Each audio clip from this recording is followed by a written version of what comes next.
Confederation of Indian petroleum dealers ആഹ്വാനം ചെയ്ത രാജ്യവ്യാപക സമരത്തിന്റെ ഭാഗമായി സംസ്ഥാനത്തെ 1800ഓളം പമ്പുകളാണ് പ്രവർത്തന സമയം വെട്ടിച്ചുരുക്കിക്കൊണ്ട് പ്രതിഷേധിക്കുന്നത്. വൈദ്യുതി നിരക്ക് ഉൾപ്പെടെയുള്ളവ വർദ്ധിച്ചതുമൂലമുണ്ടായ അധിക ചെലവ് നികത്താൻ കമ്മീഷൻ ഉയർത്തണമെന്നാണ് ഡീലർമാരുടെ ആവശ്യം.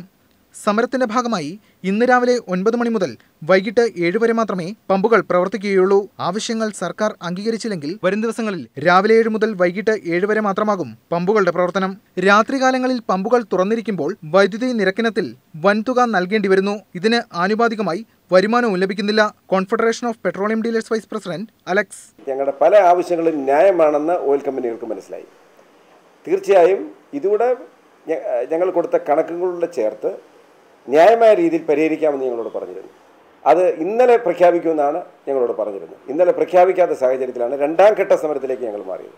നിലവിൽ പെട്രോളിന് ലിറ്ററിന് ₹1.49 കമ്മീഷനായി ഡീലർമാർക്ക് ലഭിക്കുന്നത്. ഇതിൽ ബാഷ്പീകരണ നഷ്ടം, ജീവനക്കാരുടെ ശമ്പളം എന്നിവ കഴിച്ചാൽ വെറും 12 പൈസ മാത്രമാണ് തങ്ങൾക്ക് ലഭിക്കുന്നതെന്ന് ഉടമകൾ പറയുന്നു. ഡീലർമാരുടെ കമ്മീഷൻ അടക്കമുള്ള കാര്യങ്ങൾ പഠിക്കാൻ കേന്ദ്ര സർക്കാർ നിയോഗിച്ച അപൂർവചന്ദ്ര കമ്മിറ്റി റിപ്പോർട്ട് സമർപ്പിച്ചിരുന്നെങ്കിലും ഇതുവരെയായും ഗവൺമെന്റ് അത് നടപ്പിലാക്കിയിട്ടില്ല.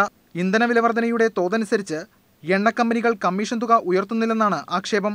18ഓളം സംസ്ഥാനങ്ങളിലെ 30,000ഓളം പമ്പുകൾ പ്രവർത്തന സമയം വെട്ടിച്ചുരുക്കിക്കൊണ്ടുള്ള സമരത്തിൽ പങ്കെടുക്കുന്നുണ്ട്.